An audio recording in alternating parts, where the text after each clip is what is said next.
Hey everyone, welcome to the channel. आज हम बात करेंगे कृपा जोशी के बारे में, जिनको एक डर्मेटोलॉजिस्ट ने रिसेंट रील के लिए कॉल आउट किया और इस वजह से कृपा काफ़ी ऑफेंड हो गई। अब हुआ क्या, कुछ दिन पहले कृपा ने एक हेयर आइडेंटिफिकेशन प्रोडक्ट की रील बनाई थी।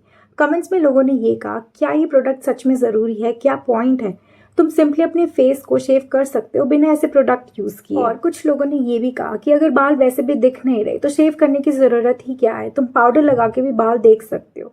ओवरऑल लोगों ने ये कहा कि प्रोडक्ट काफ़ी अननेसेसरी है। अब सवाल ये था कि ये रील स्पॉन्सर्ड थी या नहीं। कृपा ने ब्रांड मेंशन किया और टैग भी किया, तो पॉसिबिलिटी ये थी कि ये स्पॉन्सर्ड था। लेकिन कुछ और रील्स में जहाँ कृपा ने प्रोडक्ट्स यूज़ किए वहाँ ब्रांड्स मेंशन नहीं किए थे, तो इतना क्लियर नहीं था।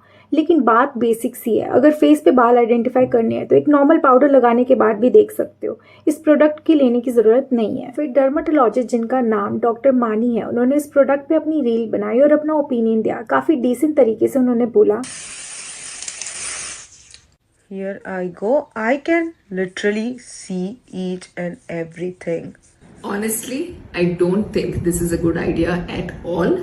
Please do not use such products on your face. It can cause allergic reactions, and with such sprays going into your eyes, nose, and mouth, it can be harmful. Doctor मानी ने बस अपना professional opinion दिया था, उनका कोई intention नहीं था कृपा को टारगेट करने का। रील के स्टार्टिंग सेकंड्स में कृपा का एक क्लिप था जिसमें प्रोडक्ट दिख रहा था। बस इसी वजह से कृपा ने डॉक्टर मानी के कमेंट्स में जाके लिखा, मैं समझती हूँ कि व्यूज़ और लाइक्स लेना ज़रूरी है, लेकिन प्लीज़ किसी का कंटेंट बिना परमिशन या क्रेडिट के यूज़ मत करो। अगर आपको अपना बिजनेस प्रमोट करना है तो दूसरों का नुकसान करके मत करो। एज अ प्रोफेशनल मुझे लगता है कि आप मेरी बात समझेंगे। डॉक्टर मानी ने जवाब दिया, मैं एक डॉक्टर हूँ और बोर्ड सर्टिफाइड डर्मेटोलॉजिस्ट हूँ। मेरा काम है लोगों को एजुकेट करना स्किन और हेयर केयर के बारे में। मुझे बस लोगों को ये बताना था कि ये प्रोडक्ट हार्मफुल हो सकता है अगर यूज़ गलत तरीके से किया जाए। ये मेरा मेडिकल ओपिनियन है, व्यूज़ और लाइक्स के लिए नहीं। मैं आपको टारगेट नहीं कर रही हूँ, बस अपनी फील का पर्सपेक्टिव दे रही हूँ। फिर इस पर कृपा ने कमेंट किया, I am sure the information you shared was useful, but why don't you use my face, use a dummy or no face at all and just explain in your own way. You did not need to involve me. Again, I'm not debating whether the information you shared was right or wrong.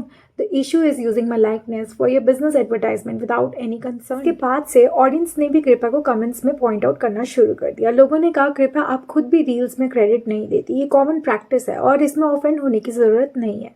कृपा ने जवाब दिया, जब हम green screen का use करते हैं किसी ब्रांड के लिए तो ब्रांड पहले से परमिशन और कंपनसेशन दे देते हैं। क्रेडिट देने की ज़रूरत नहीं होती क्योंकि सब कुछ ऑलरेडी सॉर्टेड होता है। लेकिन ऑडियंस ने और पॉइंट्स उठाए, जैसे रॉन्ग प्रोडक्ट्स प्रमोट करके जस्टिफाई मत करो। मैंने आपको फॉलो करना छोड़ दिया क्योंकि अब लगता है आप कंस्ट्रक्टिव एडवाइस एक्सेप्ट नहीं करते। फिर कृपा ने अपने आप को डिफेंड करते हुए एक लाइन में बोला, defaming someone to boost your own business एक नए लेवल की डेस्परेशन है और मैं इसको बिल्कुल सपोर्ट नहीं करती। ये जो कृपा का रिप्लाई था वो थोड़ा पिटी लगा क्योंकि जो डर्मेटोलॉजिस्ट ने रिएक्ट किया था वो गलत नहीं था। कृपा ने जो क्लिप दिखाई थी उसमें वो अपने प्रोडक्ट के बारे में बता रही थी।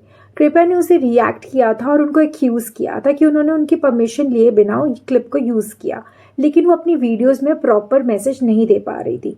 आप जो सोशल मीडिया पे पोस्ट कर रहे हो, अगर कोई दूसरा अपना ओपिनियन दे रहा है तो वो गलत नहीं है।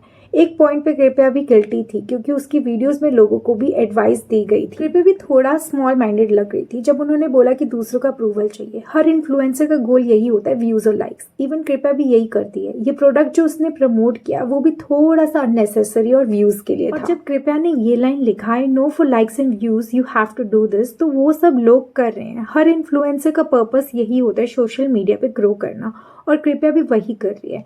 जब ऐसे प्रोडक्ट्स प्रमोट हो रहे हैं तो लोगों को समझना चाहिए कि ये ज़रूरी नहीं है अगर आप प्रोडक्ट प्रमोट कर रहे हो तो आपको ऑडियंस को एजुकेट करना चाहिए। आप जब इन्फ्लुएंसर्स की तरह प्रोडक्ट्स प्रमोट कर रहे हो तो आप अपने ऑडियंस को समझाइए कि वो इस तरीके से सेफ और रिस्पॉन्सिबल तरीके से यूज़ करें। David going in my it's touching my tongue and I can't take it. This definitely worked for sure. You can bear this burning sensation. This is like 10 on 10, but I कृपया को ये चीज़ समझना होगा कि social media पे transparency होनी चाहिए। अगर किसी ने पेड प्रमोशन किया है तो उसको डिस्क्लोज करना चाहिए। ऐसे ही कृपया ने वैक्सीन वाली रील में भी ट्रांसपेरेंसी नहीं थी। अगर ये पेड प्रमोशन था तो उसे मेंशन करना चाहिए था। to let you in on one simple step that you can take just by staying vaccinated. कृपया ने जो मैसेज दिया था वो थोड़ा कंफ्यूजिंग था। वो कह रही थी कि दूसरों को परमिशन चाहिए पर अपने प्रोडक्ट को प्रमोट करने के लिए वो सेम चीजें कर रही थी। ये हिपोक्रेसी दिख रही थी सोशल मीडिया पे। ट्रांसपेरेंसी और ऑनेस्टी होनी चाहिए और जब कृपया ने ये बोला कि I am doing this for views and likes, तो वो अपने बिहेवियर को जस्टिफाई कर रही थी। जो वो प्रमोट कर रही थी तो वो भी व्यूज के लिए कर रही थी। कृपया को ये समझना होगा कि अगर वो दूसरों को क्रिटिसाइज कर रही है तो वो खुद भी ये सेम चीज सब कर रही है। Basically moral of the story ये है, सोशल मीडिया पे ट्रांसपेरेंसी होनी चाहिए। अगर आप किसी प्रोडक्ट को प्रमोट कर रहे हो तो अपनी ऑडियंस को बताओ कि ये पेड प्रमोशन है, और अगर आप कोई दूसरे इन्फ्लुएंसर के प्रोडक्ट को पॉइंट आउट करते हो तो उसको डिफेंड मत करो। अगर वीडियो अच्छी लगी तो प्लीज़ लाइक करना, चैनल को सब्सक्राइब करते हुए ज़रूर जाना। जय गुरु जी।